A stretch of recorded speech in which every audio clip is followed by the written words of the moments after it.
ఇక SIPRI report release అయింది. ఈ సిప్రి రిపోర్ట్ గురించి గతంలో కూడా ఆపరేషన్ సింధూర్ సమయంలో మీరు చాలా విశ్లేషణాత్మకంగా వివరించిన పరిస్థితి ఏంటి ఈ సిప్రి రిపోర్ట్? ఈ సిప్రి రిపోర్ట్ ప్రకారం ఏ దేశాలు ఎన్ని ఆయుధాలను ఉత్పత్తి చేస్తూ ఉన్నాయి, ముఖ్యంగా భారతదేశం పరిస్థితి ఏంటి? ఎస్ అండి, ఇప్పుడు SIPRI Stockholm International Peace Research Institute ఇది ఏంటంటే ప్రపంచంలో అణ్వాయుధాలకు సంబంధించి ఆయుధ ఉత్పత్తి, ఆయుధ బడ్జెట్లు, వివిధ కంట్రీల మిలిటరీ బడ్జెట్లు వీటన్నిటి కోసం సక్రమంగా డేటాతో కూడిన అద్భుతమైన రిపోర్ట్లు ఇస్తుందన్నమాట. ఇప్పుడు సిప్రి ఈ Stockholm International Peace Research Institute Stockholm based అండి. ఈ స్వీడన్ బేస్డ్ కంపెనీ, ఇది ఒక నాన్ గవర్నమెంటల్ ఆర్గనైజేషనే.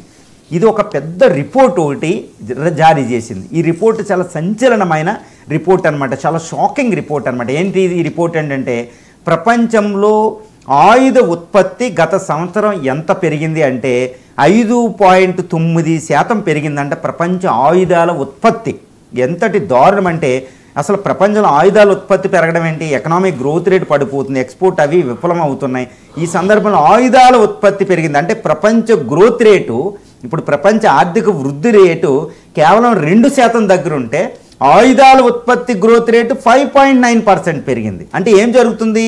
మిలిటరైజేషన్, ప్రపంచంలో యుద్ధాల యొక్క ప్రాముఖ్యత పెరుగుతుంది, గొడవలు పెరుగుతున్నాయి, ప్రపంచం అశాంతిగా ఉందనేది ఈ రిపోర్టు సూచిస్తుంది. అది ముఖ్యంగా రిపోర్టు కూడా చెప్పింది. ఇప్పుడు రష్యా ఉక్రెయిన్ వారు, ఈ గాజా వారికి సంబంధించి ఇరాన్ దగ్గర ఈ సూడాన్ అని, సివిల్ వార్స్ అని, ఇండియా పాకిస్తాన్కి సంబంధించిన ఈ 4 రోజుల ఆపరేషన్ సింధూర్ అని, తైవాన్ సంక్షోభం అని, ఈ మిలిటరీ ఇస్లామిక్ కంట్రీస్లో సంక్షోభం, అక్కడ వెనిజులా, ఇవన్నీ ఏం చేస్తున్నాయంటే ఆయుధాల సమీకరణను పెంచేశాయి. కాబట్టి 3వ ప్రపంచ యుద్ధం అంచున ప్రపంచం ఉంది. The world is on the edge of the third world war, next great war in human history అనేది ఈ రిపోర్ట్ చెప్పిందనమాట. ఈ రిపోర్ట్ ఇంకా సంచలన విషయాలు ఏం చెప్తున్నాయంటే యునైటెడ్ స్టేట్స్ ఆఫ్ అమెరికాకి చెందిన కంపెనీలన్నీ ప్రపంచంలో 100 కంపెనీలు, టాప్ మోస్ట్ 100 వెపన్స్ మ్యానుఫ్యాక్చరింగ్ కంపెనీస్ని అది సూచించిందనమాట.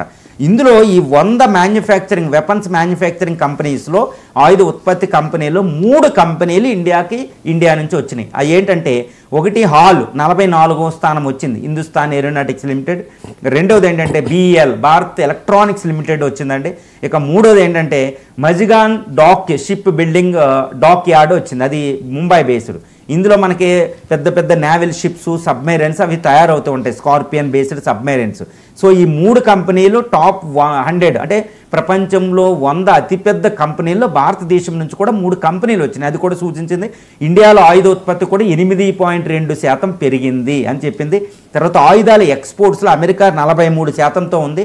ఆయుధ ఎక్స్పోర్ట్స్లో మన భారతదేశం టాప్ 15 కంపెనీస్లో లేదు, 15 కంట్రీస్లో టాప్ 15 కంట్రీ. కానీ 25వ స్థానం భారతదేశానికి ఆయుధ ఎక్స్పోర్ట్స్లో వచ్చిందనమాట. ఫస్ట్ టైం ఇండియా ఎక్స్పోర్ట్ కూడా చేయడం మొదలుపెట్టింది. బట్ ఇంకోటి ఏంటంటే అంతకు ముందున్న రిపోర్ట్లో హయ్యెస్ట్ ఇంపోర్టర్, ప్రపంచంలో అత్యధిక ఆయుధాలు ఇంపోర్ట్ చేసే దేశాలు ఇండియా మొదటి స్థానంలో ఉంది. సౌదీ అరేబియా తర్వాత, చైనా తర్వాత ఉందని చెప్తుంది. అంటే ఇప్పటికి కూడా భారతదేశం ఎక్కువ ఇంపోర్ట్స్ మీద ఆధారపడి ఉంటుందండి.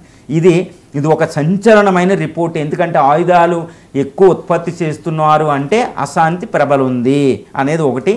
ఆయుధాల మీద ఎక్కువ బడ్జెట్ పెట్టడం అంటే ఆర్థిక అభివృద్ధి కుంటుపడుతుంది అనేది ఒకటి ఉంది. కాబట్టి ప్రపంచం శాంతి వైపు పయనించాలి, ఆయుధ ఉత్పత్తి తగ్గించుకుంటేనే ప్రపంచంలో శాంతి ఉన్నట్టు అర్థమని ఈ సిప్రి రిపోర్ట్ ఎన్నో కీలకమైన విషయాలని ప్రపంచ నేతల ముందు, ప్రపంచ స్థాయి సంస్థలు, యునైటెడ్ నేషన్స్ ఆర్గనైజేషన్స్ అని, వివిధ ఇంటర్నేషనల్ ఆర్గనైజేషన్స్ ఏం పని చేయాలో చెప్తుంది. ఇది ప్రపంచ జనాభాకి, నేతలకు కూడా ఒక మెసేజ్ అనమాట. అశాంతిని తగ్గించుకోకపోతే ఈ ఆయుధాల ఉత్పత్తి ఇలాగే ఉంటుందని. కానీ ఇక్కడ ఒక కీలకమైన విషయం ఏంటంటే యునైటెడ్ స్టేట్స్ ఆఫ్ అమెరికా ఆయుధాల ఎక్స్పోర్ట్స్లో 43%, ప్రపంచ వెపన్స్ ఎక్స్పోర్ట్స్లో 43%. అంటే అమెరికా అధ్యక్షుడు తీసుకునే నిర్ణయాల వెనకాల ఆయుధాలు అమ్ముకోవడం ఒకటి ఉంది అనేది చాలా కీలకంగా ఈ రిపోర్ట్లో బయటకు వచ్చింది. అంటే ప్రపంచ పవర్స్ ఏం చేస్తాయంటే తమ ఆయుధాలని ఎక్స్పోర్ట్ని పెంచుకోవడానికి వివాదాలు లేపుతాయి అన్నమాట. ఇప్పుడు రష్యా ఉక్రెయిన్ యుద్ధం వల్ల అమెరికా ఎన్నో F-35 బాంబర్లు అన్నీ నాటో దేశాలకు అమ్ముకుంటుంది, ఎన్నో మందుగుండు సామగ్రిని దానికి అమ్ముకుంటుంది ఉక్రెయిన్కి. అంటే ఆయుధాల మార్కెట్ పెంచుకోవడానికే యుఎస్ చాలా యుద్ధాలను క్రియేట్ చేస్తుంది అనేది మళ్ళీ ఈ రిపోర్ట్లో బయటపడింది అనేది మనం ఈజీగా చెప్పొచ్చండి. ఇక భారత్ జర్మనీ నుంచి 6 జలాంతర్గాముల్ని